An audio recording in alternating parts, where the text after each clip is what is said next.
Lebanon के अंदर भी बड़े पैमाने पर और शदीद बमबारी की गई है और इजरायली फौज की जानिब से बैरूत के ऊपर अब तक का सबसे बड़ा हमला किया गया है, जिसमें इब्तदाई मालूमात के मुताबिक और आईडीएफ के दावे के मुताबिक हिजबुल्लाह के चीफ ऑफ स्टाफ अली तिब्तबाई मारे जा चुके हैं। वो फौजी कमांडर जिनको एक बड़ी जिम्मेदारी खास तौर से हिजबुल्लाह की दी गई थी और सबसे पहले कमांडर जब मारे गए थे तो उसके बाद से ही ये काफ़ी वक्त से सुर्खियों में थे और कहा गया कि मोसाद ने आईडीएफ के जरिए जो ऑपरेशन कराया सबसे बड़े और खुफिया ऑपरेशंस में से एक था।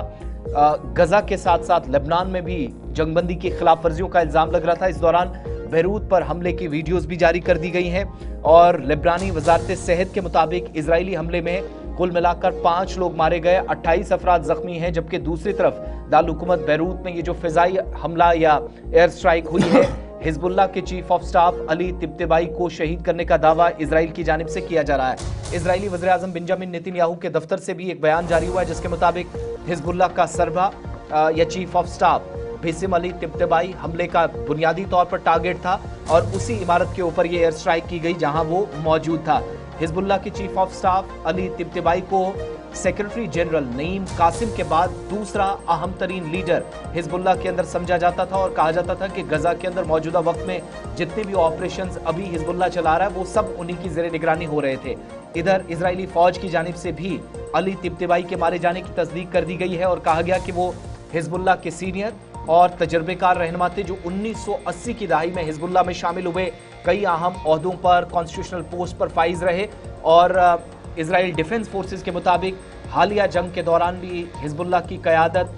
जहां जहां हिजबुल्लाह को कामयाबी मिली उसके पीछे उन्हीं का या अली तिब्तबाई का कामयाब या बड़ा तजर्बा था और लड़ाई की क़यादत अमलन उनके हाथ में आ गई थी मुकम्मल तौर पर, क्योंकि मैक्सिमम लीडर्स एयर स्ट्राइक्स के अंदर मारे गए थे। नवंबर 2024 में पिछले साल या एक साल पहले इजराइल और हिजबुल्लाह के दरमियान लड़ाई के ख़त्म होने के बाद उन्हें बाज़ाब्ता तौर पर तंजीम का सरबराह मुकर्रर किया गया था और इजरायली फ़ौज के मुताबिक वो हिजबुल्लाह के तंजीम 9 पर भी इस वक्त काम कर रहे थे जब उन्हें हमला किया गया। दूसरी तरफ हिजबुल्लाह ने अभी भी जब आपको अपडेट बता रहे हैं तो बेसिम अली तिब्तबाई के जख्मी या शहीद होने की कोई तस्दीक नहीं की है, लेकिन मुख्तलिफ खबरसा इदारे या बड़ी जो न्यूज़ एजेंसीज हैं वो हमले से कबल अमेरिका को इतला नहीं दी गई थी, इस खबर की भी तस्दीक कर रहे हैं। अली तिब्तबाई के मारे जाने की तस्दीक खुद बेंजामिन नेतन्याहू की तरफ से भी थोड़ी देर पहले कर दी गई और आईडीएफ का एक बड़ी कार्रवाई हुई है लेबनान के अंदर और गजा, जहां पर लगभग अमन जैसा माहौल बनाने की कोशिश की जा रही है, लेकिन लेबनान पर तमाम नजरें इस वक्त इजराइल की लगी हुई है जहां पर वक्फे वक्फे से हमले हो रहे हैं और अली तिब्तबाई के मारे जाने की खबर की तस्दीक खुद बेंजामिन नेतन्याहू के दफ्तर की तरफ से जारी कर दी गई है।